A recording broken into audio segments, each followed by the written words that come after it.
next speaker is John Haveman. And John is the Chief Economist, Vice President of the Bay Area Council's Economic Institute.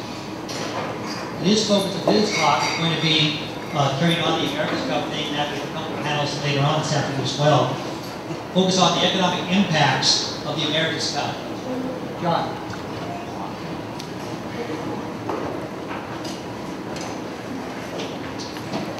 Thanks very much. It's a pleasure to be here to talk to you about one of my all-time favorite subjects, the America's Cup.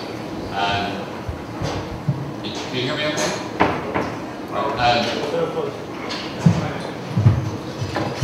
How's that? Yeah. Sounds better. Okay. So the America's Cup is coming to San Francisco. Let's see who we have. A little hard to see. I had taken it upon myself as a 1:30 speaker to try and wake you up. So there's a video in here that I think you can hear. I only hope that you can see it. The America's Cup is an event, an economic windfall for San Francisco that has some terrific visuals. Let's go ahead and run that first video.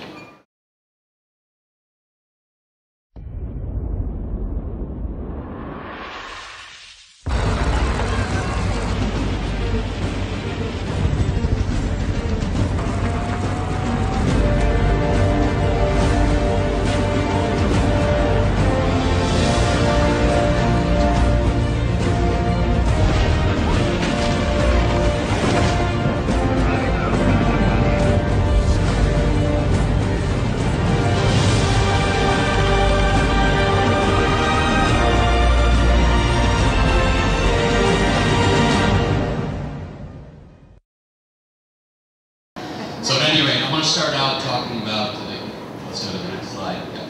What is the America's Cup? Well, in the spring of 2010, I worked with Sean Randolph, who is the head of the Bay Area Economic Institute. I was then at Beacon Economics on an economic impact analysis of the America's Cup. And what got me really excited about that was the fact that one of the first people I talked to told me what the America's Cup was, and that is a fire hose out of the end of which comes money. Right, so I'm going to give you some numbers here that represent our analysis of the economic impact of the America's Cup on the Bay Area as we saw it in July of 2010. There have been some changes actually in recent months that will impact those numbers, and we'll talk a little bit about that. But I'm going to back up and talk a little bit about the America's Cup itself so that we have an understanding of what it is that we're in. So the America's Cup is basically a sailing competition between two nations. Right? Well, it's between two sailboats, but those are usually two sailboats representing two nations. It was first won in 1851 by the schooner America, hence the Cup's name. Right? It's America's Cup. America is the schooner that first won the Cup. The schooner was put together, built by some rich gentlemen over on the East Coast who saw this race around the Isle of Wight and thought, well, let's go and win that. So they went and won it, and it happened to be this trophy that we still use as the America's Cup today that they won. It is the oldest active trophy in sports. There were 9 America's Cup contests before the first Olympics. It is the most difficult trophy in sports to win. In fact, only 4 nations have ever held the America's Cup. I'll talk about those 4 in just a minute. So, elements of a modern America's Cup. Several years of warm-up racing. These races are going on now, and they're called the World Series. There was a World Series in Naples, in San Diego last November. There will be World Series events in San Francisco coming up a little bit later this summer. There's usually a Challenger Series, and there will be this time. That lasts anywhere from 2 to 4 months. It'll be about 2 months here. There's often a Defender Series, right? Who will win the right to defend the Cup for the nation that currently holds it? My understanding is that there will not be a Defender Series this year. Next year, right? The defense lasts anywhere from 1 to 3 weeks, and it is a series of races, best 3 or 5, 5 or 7 between the defender and the challenger. Total duration of the event is between 2 and 5 months. Here will be about 3 months. Next slide, please. America's Cup history. Again, it was won in 1851.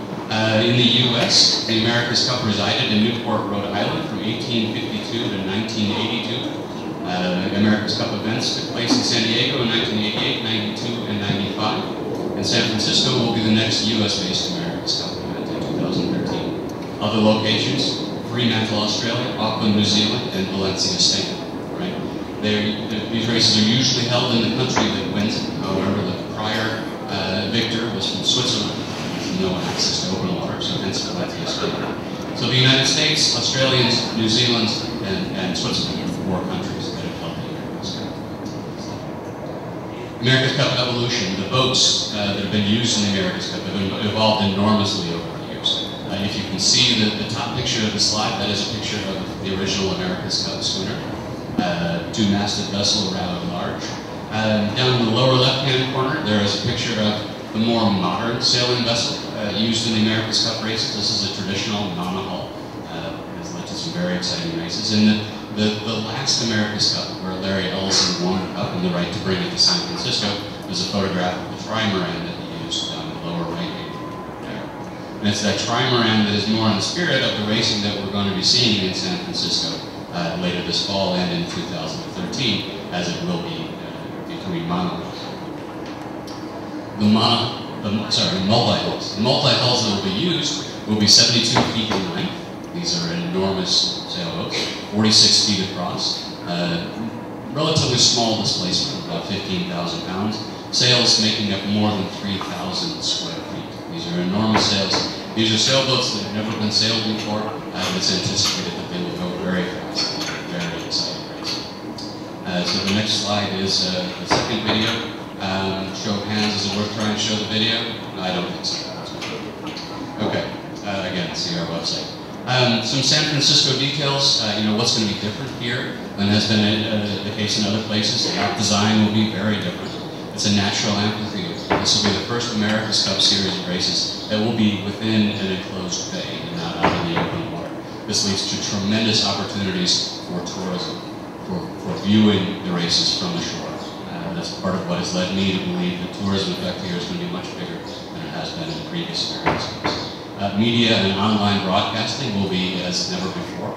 You will be able to watch, stream the video directly from many of the boats online. That's a tremendous innovation.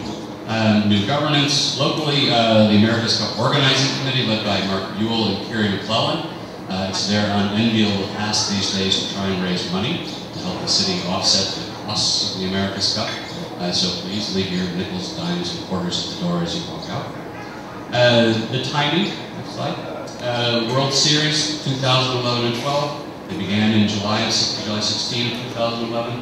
And the AC-72, those races have taken place in the 45s, 45-foot versions of the 72-foot boats that will be used in the race. So the World Series is ongoing. The Louis Vuitton Challenger Selection Series will run roughly from July 13 to September 1. It will be a round robin amongst the potential challengers, quarterfinals, semifinals, and then a challenger final series. The final cup match will be a best 5 of 9, running roughly from September 7 to September 22nd. It could be substantially shorter than that in the event that one boat wins 5 consecutive races. Next slide. Participants, I apologize, there's a mistake up in the headline of the slide. It says that there are 8 participants to date. That should read 5. Participants are not emerging as had been hoped. I confess that in the economic analysis that we did, we assumed that there would be 16 participants. I'll talk in a minute about how that impacts the numbers. Challengers, but the defender is, of course, Whirlpool Racing. The challengers are Prada of Italy, Artemis of Sweden, and Team New Zealand. I've got Energy Team from France listed up there as a challenger. They're a little bit iffy. We all know what's going on in the European Union, not the least of which is the fall of the Dutch government. I'm from the Netherlands. Energy Team is having a difficult time raising the money that it takes to mount the campaign. They are very costly campaigns. There's potential for South Korea and China to also enter this. It's my understanding that we'll have a better sense for exactly who the challengers are in July. So next slide. It's a picture of some of the infrastructure that's likely to be built. The infrastructure spending has been greatly reduced from about $100 million down to about $20 million. We'll talk about the impact on the final numbers in just a minute. That said, there's an additional $60 million that I think probably can be considered as spending related to the America's Cup, spending that otherwise would not have happened. And that's $60 million in a new cruise terminal at the port of San Francisco. Something that's very much needed. as with the rebuilding of pier structures, that probably wouldn't happen, at least not for some time, in the absence of the America's Cup. So let's turn to America's Cup economics. What this is a picture of all the crowds and the airplanes flying over during Fleet Week. I expect there to be tremendous crowds during the America's Cup. Lots of people coming in and spending lots of money in the local economy. Next slide. So what did we do in terms of looking at the economics of the Americas? First, we started with evidence of what happened in Valencia in 2007. What exactly was the spending that occurred in Valencia? Kind of used that as a baseline. We added into that what we know about the differences between Valencia and an America's Cup in San Francisco. We performed some case studies to help inform our understanding of what might happen. And then we generated aggregate economic benefits of the race. That's adding together the money that comes out of the fire hose from the syndicates, from the organization, from spectators, from the media, and so on. So first, the case studies. We looked at Fleet Week, did a little retrospective. Okay, Fleet Week is maybe a model for a weekend during the America's Cup. What did we find during Fleet Week? We found that Fleet Week, on average, raised economic activity at Pier 39 by about 25%. A pretty good bump up in income at Pier 39. We then looked at hotels.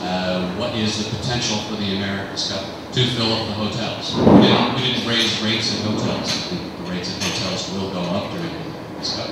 We estimated that there was probably another $80 million of hotel revenue that could be had during the course of the America's Cup. We looked at tourism, the expected increase in tourism coming into the Bay Area associated with the America's Cup, and how often the average tourist goes up to Napa and Sonoma. We looked at wine country, and we estimated there might be an additional $68 million worth of spending up in wine country. That's a non-trivial drop in their wine bucket up in wine country. So moving on to the overall economic benefits. Spending in Valencia we thought would be fairly similar, except for a couple of different dimensions. One is, I firmly believe that there will be more tourism here than there was in Valencia. I'll talk more about that in a minute. A little bit less in the way of super yacht activity here, although I understand that Larry Ellison is doing his best to twist all of his friends' arms to bring their super yachts. San Francisco is a little bit more off the beaten path for super yachts than Valencia, Spain is. And much less government spending. In Valencia, they essentially rebuilt the wharf. They spent billions of dollars. It's turning out that that was a reasonably good investment because now, in the years following the America's Cup, there is a lot of tourism, substantially increased tourism in Valencia. We will do nothing remotely like that in San Francisco. Spectator projections. The authority has put out projections that I think are pretty optimistic. But if they come true, then that means that the economic benefits that I've estimated are very, very much too small.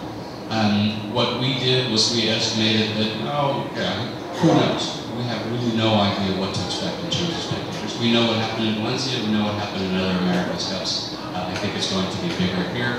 And we thought, let's go with 2.5 times the average Fleet Week. Right? If Fleet Week is a weekend, this is over the course of several months. I think it'll be larger than that. We decided to be conservative in those respects. So we've got about 2.5. Next slide, please. If you can see these pictures, this is part of why I think that we're going to do better than Valencia did. Think about the avid sailing fan, be he or she male or female, in some other part of the country or the world wanting to go to the America's Cup. It's not a tough sell to one spouse. When you say to one spouse, should we go to San Francisco for a week in August or September? It's not a difficult sell because we have great amenities nearby. We have Monterey, we have wine country, we have Tahoe, we have an enormous number of places that people might want to go. We have great shopping too. And so I anticipate that tourism from out of the area will be much bigger here than it has been at America's Cups. So overall economic benefits, I know you can't see this, so I'll briefly summarize it. There are a lot of numbers up there. Important number, our base estimate was that there would be about $800 million worth of increased spending in San Francisco as a result of the America's Cup. That leads to about $1.2 billion when all is said and done. Updates to that, fewer syndicates participating, much less infrastructure spending, that reduces that number by about 20%. Right? Reduce 1.2 billion or 800 million by 20%, and you're still talking adult money. Right? The benefits of the America's Cup coming are still enormous. Let's go to the next slide. This slide is a slide of the distribution of spending. Very hard to see. Roughly, it's about 25% by cup management, it's 25% by the syndicates, another 15% by local visitors, infrastructure is about 10%, media about 4%, super yachts 4%, miscellaneous and other items make up the rest. Where things have changed from this estimate is that the syndicate spending is down by about 60% probably, and infrastructure spending is down by between 20 and probably $40 billion. Makes a significant impact in the overall numbers, but it still does not change the overall message. This is going to be a lot of money and significant economic impact for the city and the region. Overall economic benefits in terms of output, again, I estimate about $1 billion impact on the broader region. Employment, 6,500 full-time equivalent years worth of employment. State and local taxes, we had originally estimated about $85 million, probably something more on the order of $65 million. What it means for the city of San Francisco in terms of tax revenue, well, we had estimated a net increase in revenues of about $13 million. That will help substantially offset a lot of the costs. That's from transient occupancy taxes, not only from hotels, but from Airbnb rentals, payroll taxes, retail sales taxes. So there will still be some benefits from the revenues coming into the city to offset those. Now, associated with the America's Cup and a vast increase in tourism during the months of July, August, and September next year, there will, of course, be congestion, and we'll all have to live with that. That's nowhere factored in this economic analysis. Higher prices for locals and other tourists that will offset the benefit to some extent. Crowding out of other economic activity. You could certainly see some tourists deciding not to come to San Francisco, recognizing that it's already roughly full. Tourism also puts demand on city services that will be partly offset by additional revenues, but still increased demands nonetheless. So I want to summarize by saying that this is a truly unique opportunity for San Francisco. It's kind of a gift that has the potential to keep on giving. The economic benefits that we have estimated, somewhere in the neighborhood of $1 to $1.4 billion of economic activity, that has the potential to happen again and again and again and again. The hope is that we're more like Newport, Rhode Island than we are Valencia, and that Larry Ellison will continue winning the America's Cup and we'll have $1 billion economic injection into the region roughly every 3 to 4 years. There is that possibility. There's also the fact that this is enormously terrific advertising for the Bay Area, right? Not that it needs enormously terrific advertising, but it's not going to hurt. So we can expect tourism in subsequent years to be increased. Nowhere did we try to value that in the study. So in addition to the $1 billion effect, there are subsequent America's Cups to be had, and there's increased tourism. The question is, what is Oakland's role? A very good question. I don't know above and beyond providing hotel rooms. I think there will be substantial overflow out of the city of San Francisco, both north, south, and east. Oakland's role, there are probably people in the next panel that will have a better handle on exactly what Oakland's role might be.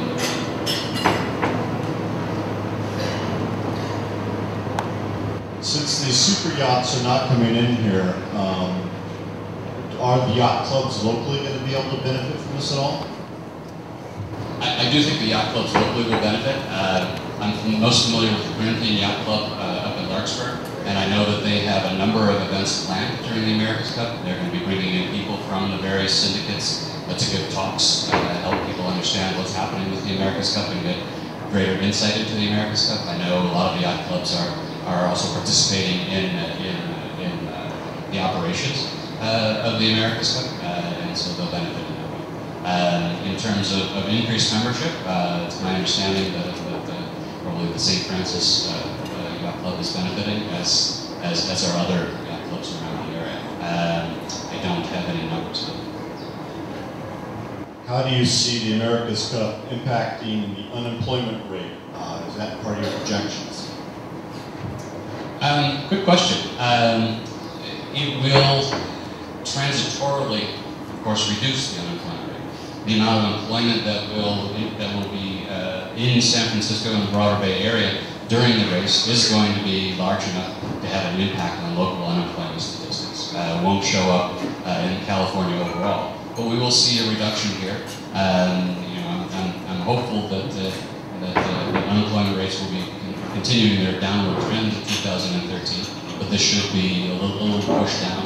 That said, once the America's Cup leaves, a lot of those people, will be back on the unemployment list.